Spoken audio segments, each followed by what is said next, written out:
여러분은 수학여행이 일제강점기에 도입된 문화라는 점 알고 계셨나요? 처음에는 조선의 학생들을 강제로 일본으로 수학여행에 보내 상대적으로 근대화가 더 많이 진행된 일본이 보며 조선의 수준을 까맣게 하고 일본을 우러러보게 만드는 아주 악독한 의도가 담겨 있었다고 하는데요. 이제는 이런 세뇌적인 목적을 버리고 관람과 교육적 목적으로 완전히 바뀌어 일제식 표현을 버리고 교육여행이라는 표현을 사용하고 있다고 하죠. 그런데 산소유와 매화, 그리고 때이른 개나리와 목련이 피기 시작하는 요즘 서울 시내에는 일본 중고등학교 교복을 입은 수학여행단이 가득하다고 합니다. 최근 몇 년간 한국 문화의 위상은 특별히 더 높아졌기 때문에 한국을 찾은 학생들의 표정에는 유난히 생기가 가득해 보였는데요. 실제로 한국으로 수학여행단을 보내는 일본 학교는 점점 늘어가고 있다고 하죠. 제가 주목했던 일본 구마모토현 출신의 밝은 여고생들 역시 그중 한 팀이었습니다. 4박 5일 일정으로 한국에 머물며 한국 고등학교 수업을 참관하고 급식을 체험하는 등 한국 학생들과 교류하는 자리를 가진 뒤 북촌, 남산타워, 남대문시장, 명동, 롯데월드, 경복궁 등 주요 관광명소를 둘러봤다고 합니다. 그런데 이들이 한국을 다녀간 뒤 발표한 소감이 일본에서 화제를 모았는데요. 이들은 한국에서 4번 논란 이유라는 담담한 글을 적었을 뿐이지만 일본 네티즌들 사이에서는 사실이다, 아니다, 선동이다 라며 거친 논쟁으로 이어지고 있다고 합니다. 내용을 살펴보니 별것도 아니었을 뿐더러 이미 다 알고 있는 사실이었습니다. 대대적인 환영 세리머니를 받고 입국한 학생들은 곧바로 교류 학생들과의 만남을 위해 한국 고등학교로 이동합니다. 그리고 여기서 첫 번째 감탄이 시작됩니다. 주최 측은 버스에서 소포장한 딸기를 간식으로 나눠줬는데요. 학생들은 저마다 딸기를 먹더니 와 너무 맛있다. 한겨울에 딸기가 이렇게 신선하다니와 같은 감탄 연발이었다고 합니다. 우리 입장에서는 겨울 딸기 제철도 다 지났는데 이 정도에도 놀란다고? 라는 생각이 들지만 사실 여기엔 특별한 사연이 가득 담겨 있습니다. 한국은 오래전부터 일본산 딸기 종자를 사용해왔는데요.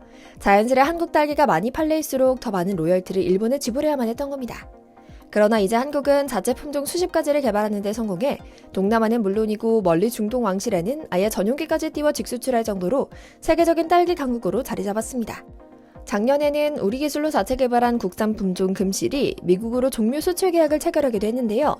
전통적인 종자 강국인 미국으로부터 로열티를 받는 종묘 수출이 이뤄졌던 점이 정말 놀라운 일이었죠.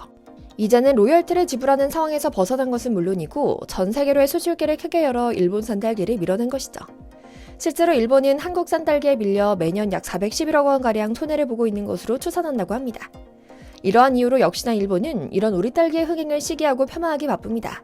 물론 그저 질투심에 가득 찬 목리라고 볼 수 있습니다.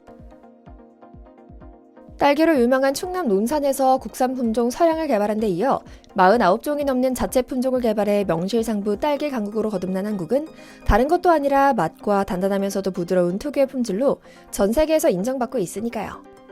일본 여고생들의 두 번째 감탄은 서울 도심을 이동하다 터져나왔습니다. 이미 일본인들 사이에서 서울, 특히 광화문 지역 도심 여행지는 거의 규격화된 코스가 존재한다고 하는데요. 통인시장을 방문해 한국 김치와 기름떡볶이를 맛보기도 하고 쇼핑이나 급토로 고대하던 삼계탕을 먹는 등 일본의 10대들이 한국에서 꼭 체험해야 하는 일이 리스트로 있다고 합니다. 그런데 이번 수학여행단은 북촌을 가기 위해 안국동에 들렀다가 엄청난 시위대를 마주하고 경악했다고 합니다. 바로 탄핵 관련 시위대였는데요. 이들은 이렇게 정치 이야기를 자유롭게 할 수 있고 또 열정적으로 하는 것은 한국이기 때문에 또 한국인이기 때문에 가능한 것이다 라는 감상을 남기기도 했죠. 더불어 특히 놀라운 것은 반대든 찬성이든 서로를 향해 선을 넘는 수준의 폭력성을 보여주지 않는다고도 덧붙였고요. 그렇게 헌법재판소를 지난 이들이 다시 돌아와 다른 곳으로 이동하면서 감탄한 것은 바로 지하철 체험이었는데요. 일본과 비슷한 정치를 지녔으면서도 보다 현대적인 한국의 지하철과 지하철역은 일본 학생들에게 굉장히 신기한 문화 충격이었던 것 같습니다. 주최는 이런 학생들의 호기심에 부응해 발권기를 이용해 티켓을 끊는 일부터 경험할 수 있도록 배려했다고 하는데요. 한국 드라마에 푹 빠져 산다는 몇몇 학생들은 쉽게 발권했지만 몇몇 학생들은 더듬더듬 망설였다고 합니다. 그러자 옆에 학생들은 친구들을 도와 다국어로 번역할 수 있는 버튼을 눌러 도와주기도 했죠.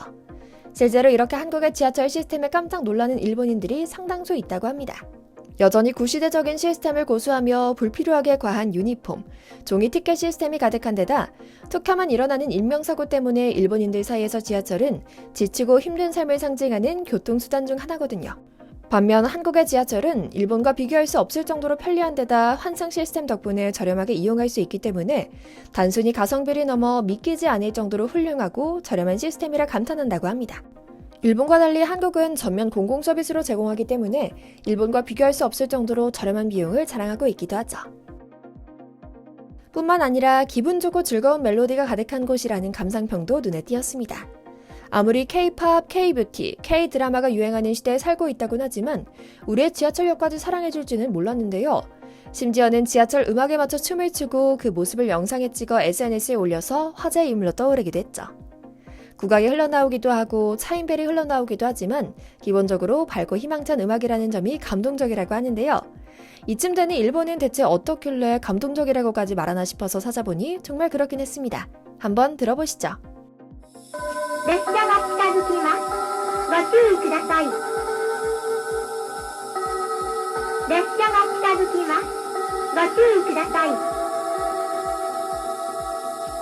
列車 정말이지 귀곡산장에서 귀신 나올 것 같은 음악이 흘러나오죠? 뿐만 아닙니다. 학생들이 감탄한 마지막 포인트는 바로 한국 고등학생들의 큰 키와 깔끔한 외모였습니다. 학생들은 작고 아기자기하며 덧니가는 외모를 카와이라며 치켜 세우는 일본에 비해 키도 크고 팔다리가 길며 근육이 발달한 한국 학생들에게 기가 죽었다는 표현을 쓸 정도로 놀랐다고 하는데요. 실제로 이런 이야기는 단순히 느낌으로만 확인되는 내용은 아닙니다. 실제로 미국 온라인 커뮤니티 레딧에 올라온 원어민 교사의 한국인들의 키가 매년 커지고 있다라는 글에 달린 댓글을 보면 더욱 흥미로운데요. 나는 한국의 고등학교에서 아이들을 가르치는 선생님인데 요즘 애들의 영양 수준이 미친 듯이 좋아. 내 키가 183cm인데 나와 키가 비슷한 아이들이 많아. 내 키는 170cm인데 한국에 오면서 태어나서 처음으로 내 키가 평균이 될 거란 생각이 흐뭇했지. 근데 한국의 중학생들이 나보다 크더라. 정말 거짓말은 아닌 것 같습니다. 국가기술표준원의 발표에 따르면 한국 남성의 평균 키는 172.5cm, 여성은 159.6cm로 집계됐거든요. 40년 전과 비교하면 남자는 6.4cm, 여자는 5.3cm나 커진 수치이기도 하죠. 여기에 더해 한국을 경험한 몇몇 미국인들은 한국인도 미처 생각하지 못한 부분을 지적합니다.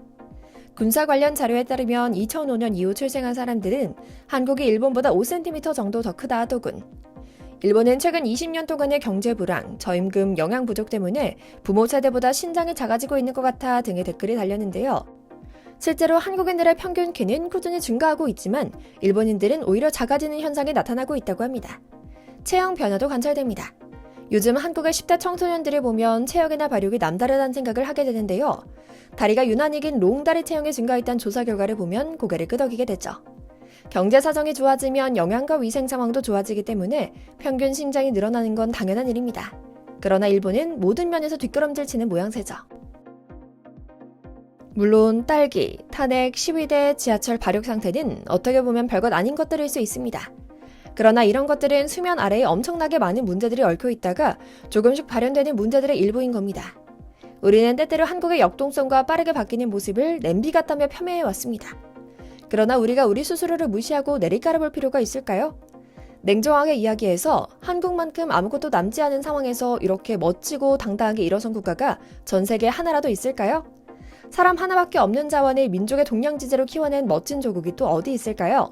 우리는 우리 스스로 생각한 것보다 더욱 멋진 나라의 민족입니다. 한국은 빠르고 유연하게 변화에 대응하며 스스로를 가다듬고 끊임없이 도약하기 위해 힘씁니다. 늘 살아 숨쉬며 헤엄칩니다.